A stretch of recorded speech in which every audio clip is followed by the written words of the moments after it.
Baik, kita lanjut ya tentang knowledge representation ya terkait dengan semantic net, framework dan script ya.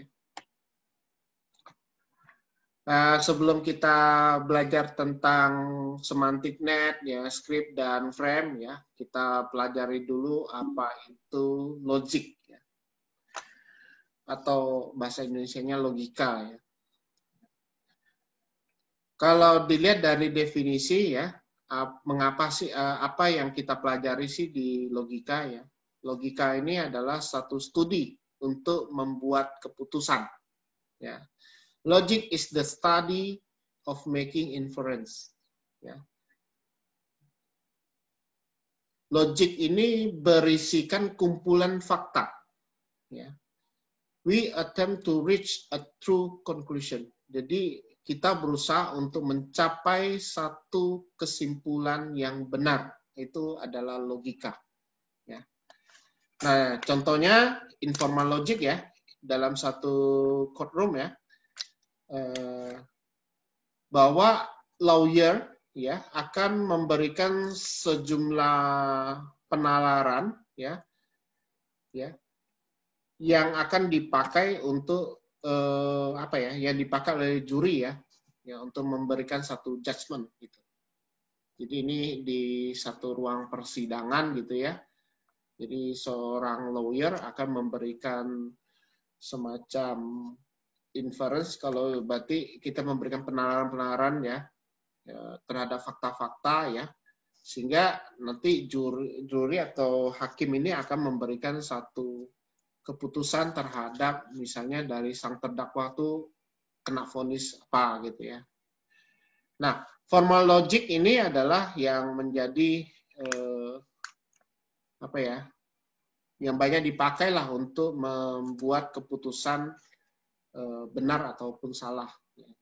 Maka di sini ada metode formal. Kalau Anda lihat di metode mata kuliah metode formal ya, kelanjutannya atau semacam. Ini adalah tentang terkait dengan formal logic ya.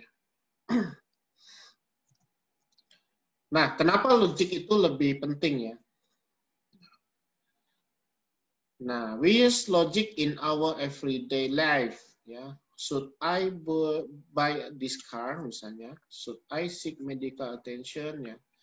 Ya, sebenarnya people katanya ini tidak baik dalam memberikan satu penalaran ya, karena mereka kadang-kadang itu gagal ya dalam hal arti kata ya, dengan memberikan penalaran berdasarkan mindset mereka gitu ya.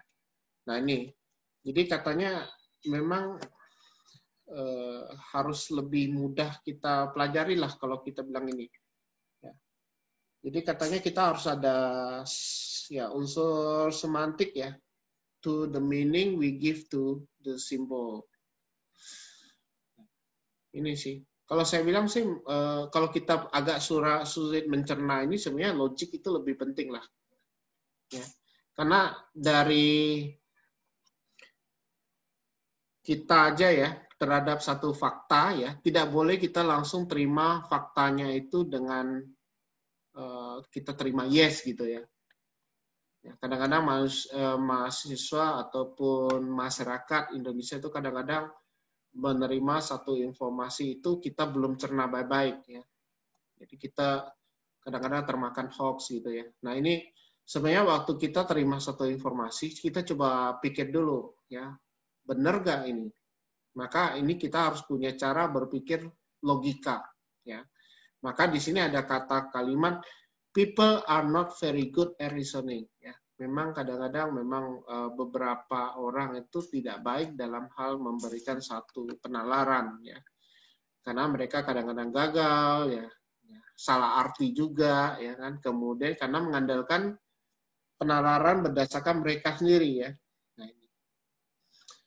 Nah, kaitannya apa sih dengan goal expert system ya? Karena ini berkaitan dengan sistem pakar ya. Karena apa? Karena kita membangun suatu sistem pakar tujuannya adalah kita membuat satu sistem yang mirip dengan cara berpikirnya manusia. Bayangkan kalau kita ngikutin dengan cara berpikir manusia yang sering gagal, maka sistem yang kita buat juga akan gagal. Maka kita mengadopsi cara berpikir dari people yang memang benar-benar bisa memberikan satu logik ya. Jadi dia bisa melakukan penalaran dengan logika yang tepat gitu. Nah, ini yang menjadi goal dari expert system. We need to able to separate the actual meaning of word with the reasoning process itself. Jadi bagaimana dia bisa memisahkan makna kata ya dengan proses penalaran itu sendiri. Kemudian we need to make inference ya without relying on semantik. Jadi bagaimana dia membuat satu penalaran tanpa kita mengandalkan semantik. We need to reach a valid conclusion based on fact only. Jadi goal dari sistem pakar adalah bagaimana dia mencapai satu konklusi yang valid ya. Nah, ini kalau kita lihat perbandingan antara knowledge dengan expert system ya. Knowledge representasi ini adalah suatu kunci sukses dari sebuah sistem pakar.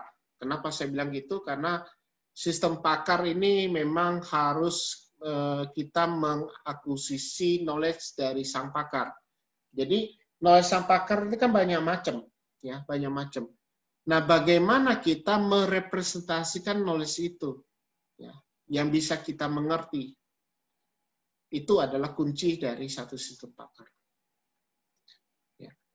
Expert system didesain ya untuk merepresentasikan knowledge ya berdasarkan rule of logic yang dinamakan dengan inference. Jadi kenapa selalu logic itu penting? Karena sistem pakar kalau Anda tidak memberikan satu inference yang menghasilkan satu konklusi yang logik, maka sistem pakar Anda akan gagal. Nah ini knowledge-nya ini affect the development, ya, efficiency, speed, and maintains the system. Ini pengaruhnya besar ya di development, efisiensi dan sebagainya. Nah, argumen dalam logik, ya, argumen pada logik ini adalah argumen yang sebenarnya lebih gampang kalau kita menerjemahkan fakta-fakta itu dengan cara yang formal dan yang lebih mudah kita kita tentukan bahwa itu valid.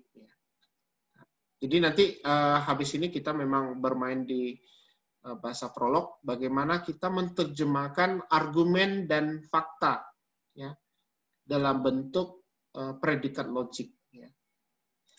Kemudian the process of reaching valid conclusion is referred as logical reasoning. Jadi untuk proses mencapai konklusi yang valid adalah logical reasoning.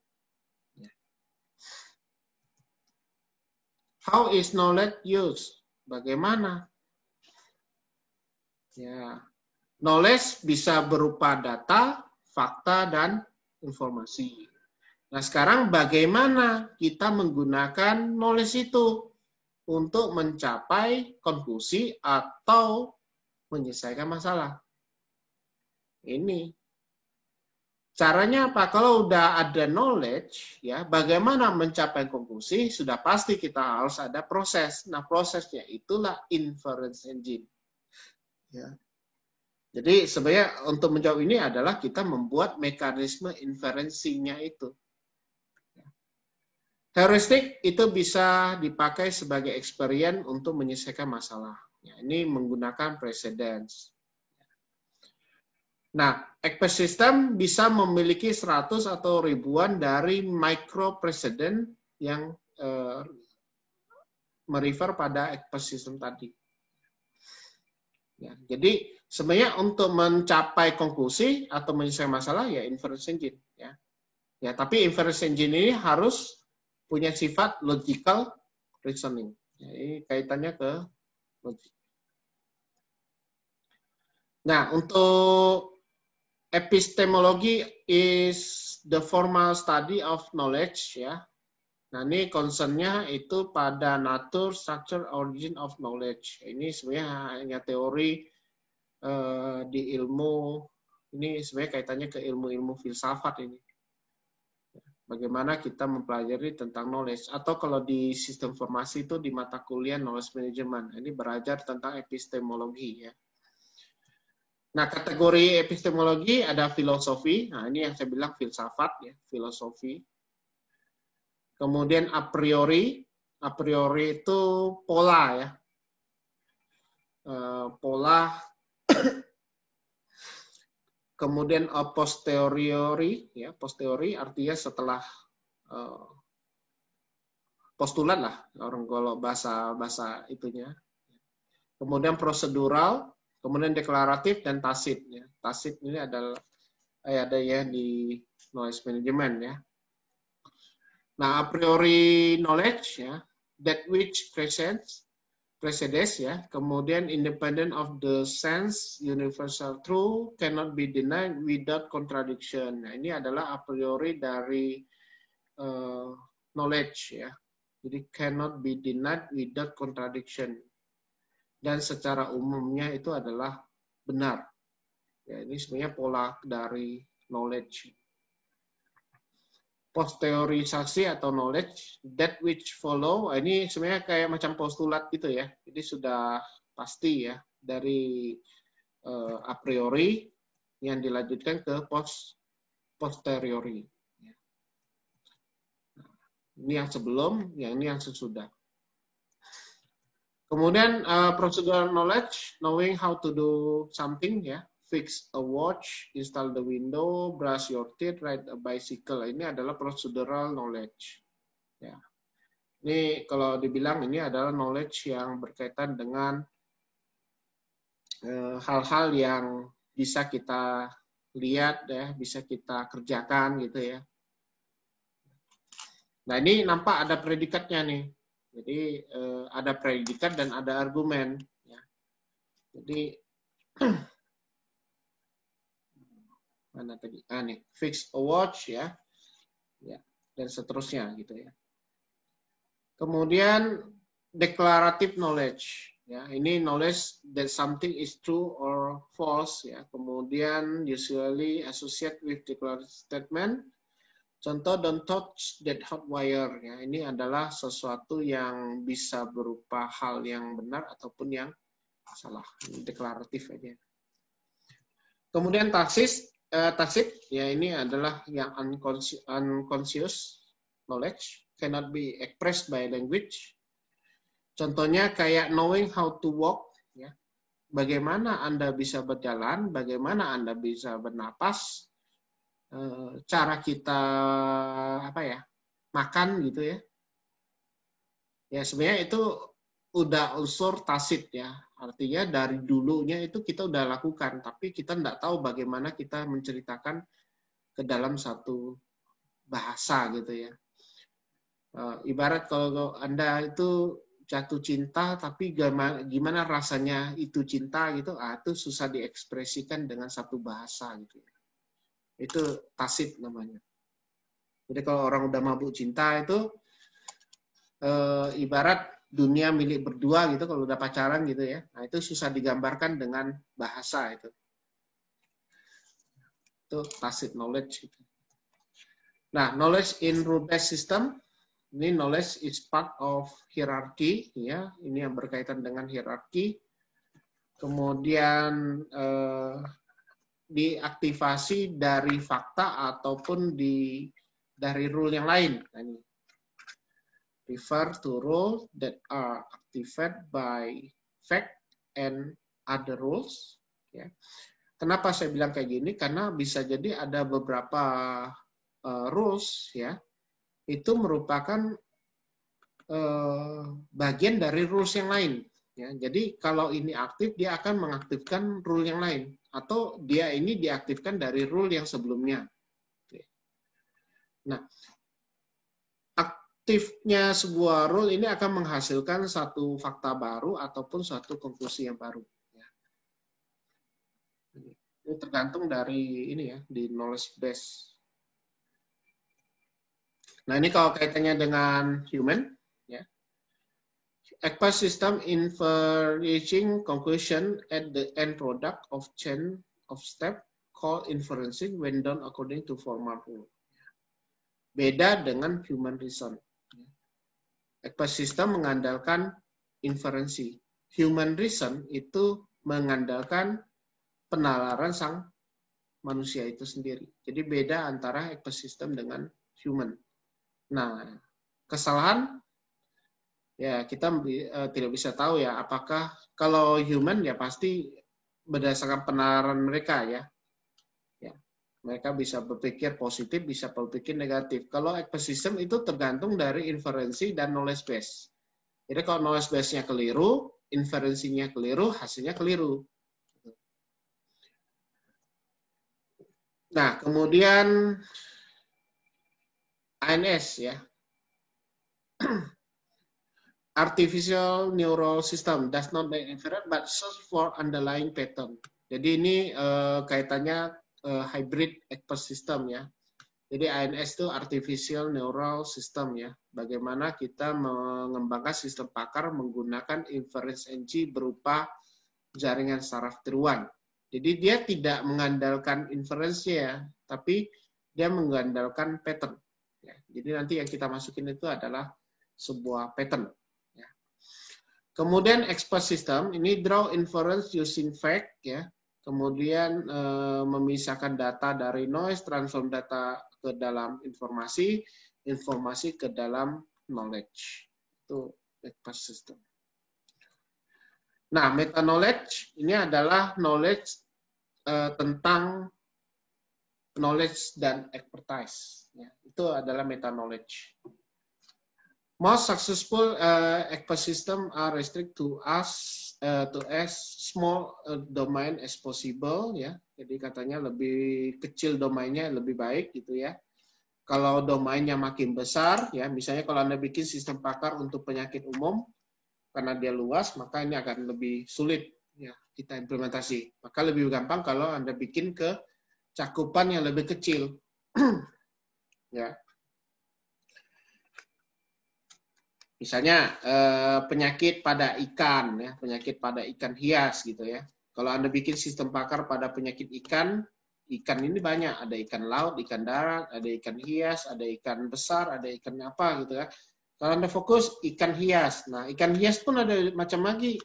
Ikan hias yang mana? Ikan hias air laut, ikan hias air tawar. Jadi kita spesifik lagi, ikan hias air tawar misalnya.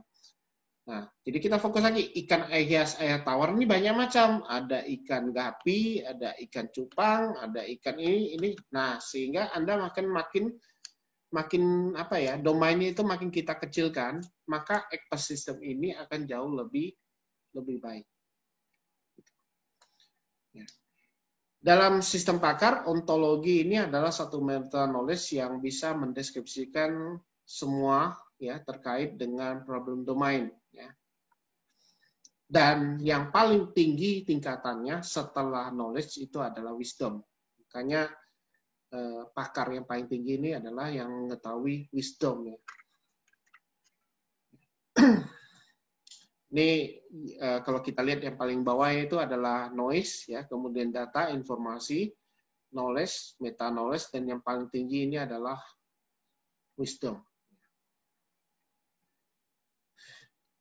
Nah, terkait dengan production ya ataupun knowledge representation ya, itu ada rules, ada semantic net, ada frame, ada script, logic, dan conceptual graph. Nah, khusus pada hari ini saya fokusnya di semantic net, frame, dan script ya. Ini yang kaitannya dengan sentence ya. Ini ke bahasa pengolah alami nih. Kalau Anda pernah belajar ya, ini tentang bahasa pengolah alami atau natural language processing. Nah, terkait dengan semantic net, ini sebenarnya kita representasikan dalam bentuk proportional information ya. Jadi sebenarnya digambarkan dalam bentuk hubungan node dan arc ya. Jadi dalam bentuk node, dan relasinya. Ya. Sehingga dalam bentuk graph ya. Kalau kita gambarkan ini dapat berupa sebuah graph.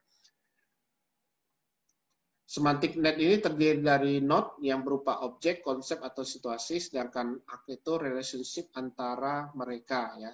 Nah, common type dari relasinya itu adalah is a dan a kind of. Ya. Jadi is a itu relative to instant or individual to a generic class, kemudian a kind of genetic node to genetic nodes. Ya. Nah, ini contoh dua semantic net ya. Nah, ini kayak general net, mirip dengan general net, tapi mode semantic net tuh mirip-mirip gini, tapi bukan ini. Kalau ini kan San Francisco ke Los Angeles kan ini ada satu panah ya gitu ya. Tapi arc-nya itu bukan berupa ini, common type ini. Nah, jadi bedakan antara semantic net dengan graph net ya. Ya, ini memang digambarkan dalam bentuk graf ya, tapi dia beda ya. Jadi arah busurnya ini bisa berupa is a atau kind of. Nah, jadi contoh Anne sister of Carol misalnya, atau Anne mother of Susan, Susan mother of John, nah, Tom father of John. Ini kalau kita bacanya gitu. Carol wife of David, ya kan? Nah, kemudian David husband of Carol. Gitu. Ini cara bacanya. Jadi ada cara baca di bagian rusuknya. Itu adalah semantic net. Jadi ada dua tipe ya, is a sama kind of. Nah, ini terkait dengan prolog system ya, General Organization of a Prolog System. Jadi di bahasa pemrograman Prolog itu ada satu interpreter ya yang bisa mengolah query ya, dan di mana rules dan faktanya itu dalam bentuk predikat logic ya, yang kita simpan di dalam fakta dan rule dari prolog system. Ya. Jadi yang kita gunakan ya dari sang user itu adalah query. Nanti akan menghasilkan satu answer. Oke. Nah, ini terkait dengan prolog dan semantic net. Ini nanti baru saya bahas yang prolog ya. Jadi ini saya langsung dulu ke semantic net dulu. Nah, ini dalam bentuk ekspresi semantic net ya. Ini saya misalkan buat lebih gampang ini ya. Andi ya. Saya punya fakta nih, Andi makan pisang. Maka predikat logik itu bisa kita tulis berupa ini kan. Jadi Andi makan pisang ini terdiri dari dua ekspresi ya. Ada yang sebagai predikat dan ada yang sebagai argumen. Nah, argumen itu biasanya adalah subjek dan objek. Ya. Bisa juga keterangan itu sebagai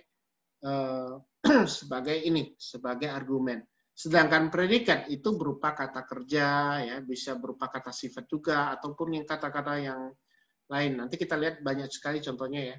Nah, kalau kita susun ke dalam predikat logik, maka kita susun di dalam bentuk predikat ya makan dalam kurung Andi, pisang. Jadi ini bisa kita artikan bahwa bacanya tuh Andi makan pisang gitu untuk predikat logiknya.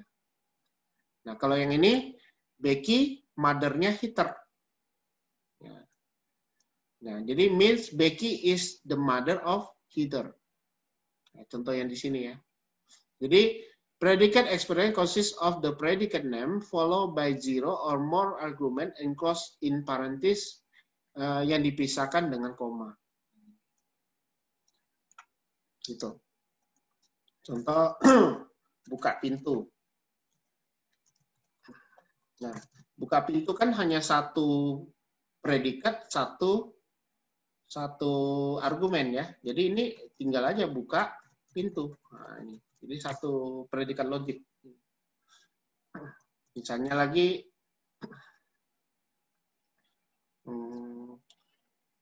saya buat kayaknya sama aja sih. Ibu pergi ke pasar. Maka saya buat pergi dalam kurung ibu, pasar. Ini contoh predikat logiknya ini, kalimat ini. Nah, prolog ini bisa terdiri dari fakta dan rule ya. Nah, contoh kalau yang mode G ini adalah sebuah rules ya. Jadi suppose X, Y sama dengan Y. Jadi sama dengan di prolog itu titik 2 minus. Ya. Kemudian ada model representasi yang lain yaitu OAV. Ini Object Attribute Value Triple. Ya, ini mirip juga seperti semantic net gitu ya. Tapi kalau semantic net kan hanya pakai is a ya, as non as gitu ya. Nah kalau ini dia mirip dengan apa ya, kayak kelas diagram gitu ya, mirip dengan kelas diagram ya. Kalau di sini kayak ada nggak ya? Nggak muncul ya. Jadi object attribute value ya, object attribute value. Jadi kayak mirip ini kelas diagram. Nanti kita lihat contohnya ada nggak? Kemudian untuk problem dari semantic net katanya ini hanya merepresentasikan knowledge, link ya, dan not name. Ya. Dan biasanya itu disusun dalam bentuk ontologi. Ya, semantic net itu di ontologi. Jadi kalau Anda mau pemrograman untuk yang semantic net itu Anda bisa menggunakan Protigi ya, Protige. Ini kaitannya dengan bahasa Java. Nanti kalau Anda pakai Java, nanti pakai Protigi, ini Anda bisa bikin yang semantic net. Ya. Ini lebih cepat. Nanti di Protige itu Anda nanti pakai ini XML. Ya. Jadi ontologinya pakai XML gitu. Nah, problem ini ya berkaitan dengan searching node ya, inability to define knowledge the way logic can, heuristic inadequate ya. Jadi ini ada beberapa problem yang memang menjadi permasalahan di semantic net ya. Katanya ini adalah explosion dari searching node ya. Kemudian ketidakmampuan dalam mendefinisikan knowledge ke dalam bentuk logik ya. Dan seterusnya. Kemudian ada skemata juga ya.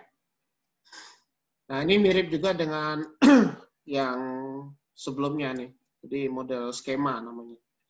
Skema ini kayak model apa ya, bagan-bagan gitu ya, tapi bentuk struktur yang lebih simple kalau saya bilang ya, tapi dia lebih kompleks dibandingkan yang semantik.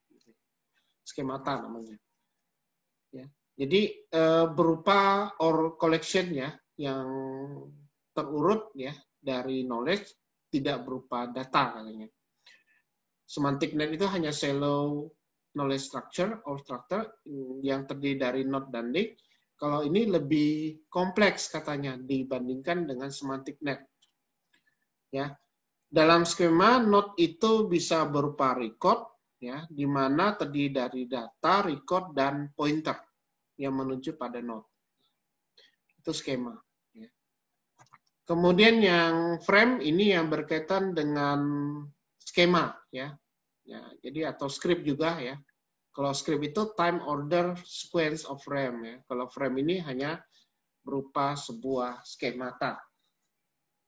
Nah, ini untuk frame itu bisa kita buat beberapa knowledge ya. Nanti gambarannya mirip ini, mirip kelas kayak gini lah. Jadi kita bisa isikan, misalnya kalau di frame itu terdiri dari slot, fillernya apa, modelnya apa, year-nya apa gitu, macam kayak record gitu. Tuh. Oke, untuk knowledge representation untuk teorinya ya cukup dulu.